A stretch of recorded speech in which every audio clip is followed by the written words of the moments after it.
214 hadis عن أبي هريرة عن النبي صلى الله عليه وسلم أخنغ من عند الله يوم القيامة رجل تسمى ملك الأملاك.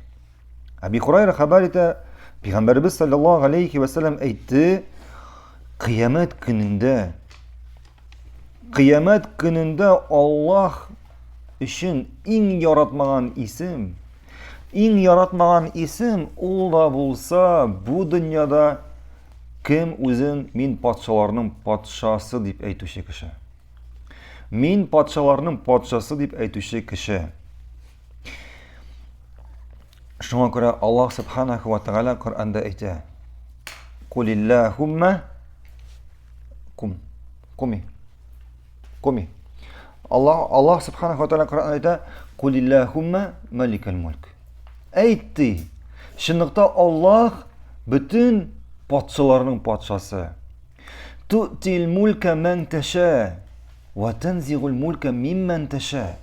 Şınlıkta Allah kimge tili şuna idarani, hakimlikni, boylikni bere. Ham kimden tili şuşu idarani, hakimlikni ham boylikni ala. Tu'izzu men teşâ ve tuzillu men teşâ. Ham kimni tili Allah ko'tara, büyüklendire. Ham kimni tili Allah düşüre. Ondan hakimlikni ala. Biyadikal hayr. İnneke ala kulli şeyin qadir. Bartik sindagina barlık hayırlılık. Ham sen bar narsega da qudratli. Şuna göre Allah Rabbimiz bar patşalarının patşası. Bar hakimlik Allah'ta. Bar baylık dağın Allah'ta.